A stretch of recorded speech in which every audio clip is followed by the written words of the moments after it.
Parul university के placements का कोई रिप्लेसमेंट नहीं, इसलिए टॉप कंपनीज की फर्स्ट चॉइस। आप तो समझ ही गए होंगे। Join Parul university, Vadodara, Gujarat. Donald Trump ने जब से अमेरिका की सत्ता संभाली है तब से वो नई टैरिफ नीति पर काम कर रही हैं और उनकी इसी नीति ने दुनिया भर में टैरिफ वॉर को छेड़ दिया है। और ट्रंप सोच रहे हैं कि टैरिफ वॉर में उनकी जीत होगी, लेकिन उनकी इस नीति से अमेरिका ही मुश्किल में पड़ गया है। दुनिया के सबसे ताकतवर देश के सामने मंदी का बड़ा संकट आकर खड़ा हो गया, जिससे पार पाना ट्रंप के लिए बेहद मुश्किल है। तो ट्रंप के प्लान से कैसे घिरा अमेरिका और क्या है बड़ा संकट, जानते हैं इस रिपोर्ट में। राष्ट्रपति डोनाल्ड ट्रंप की टैरिफ नीति, सरकारी छटनी और खर्च रोकने की हड़बड़ी से इस बात की चिंता बढ़ रही है कि वो अमेरिकी अर्थव्यवस्था को ठीक करने के बजाय अपने कार्यों से उसे नुकसान अधिक पहुंचा रहे हैं।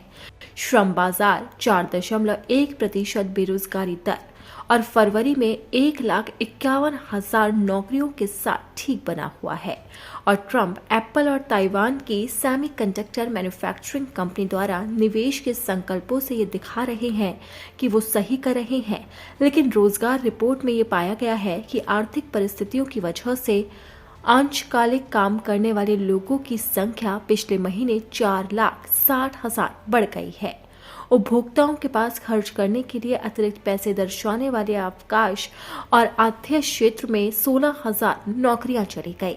संघीय सरकार ने भी अपने 10,000 कर्मियों में कटौती की है।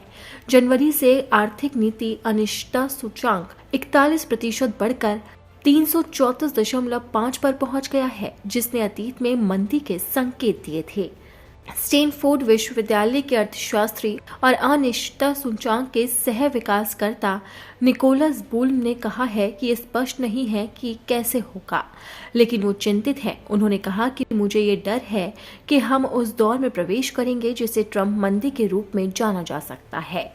जारी नीतिगत अशांति और टैरिफ वॉर अमेरिकी अर्थव्यवस्था को 5 साल में मंदी में ले जा सकता है। पिछली मंदी कोरोना महामारी के कारण ट्रंप शासनकाल में हुई थी। हालांकि ट्रंप अपनी ओर से पैदा की गई अनिश्चितता से सहज हैं। उनका कहना है कि आयात करों से कोई भी वित्तीय मुश्किल सिर्फ एक व्यवधान है जो अंततः अधिक कारखानों के अमेरिका में स्थानांतरण और मजबूत विकास की ओर ले जाएगा। व्हाइट हाउस का भी कहना है कि नौकरियों की रिपोर्ट से पता चलता है कि प्रशासन की रणनीति काम कर रही है, क्योंकि निर्माताओं ने 10,000 नौकरियां जोड़ी है। 8,900 नौकरियां ऑटो सेक्टर से आई है। अवकाश और आतिथ्य क्षेत्र में नौकरियों का नुकसान फ्लू मौसम का परिणाम है। राष्ट्रपति जो बाइडेन के कार्यकाल के कारण लोगों की बचत समाप्त हो गई और क्रेडिट कार्ड का कर्ज बढ़ गया है, लेकिन ट्रंप इसे सुधार रहे हैं।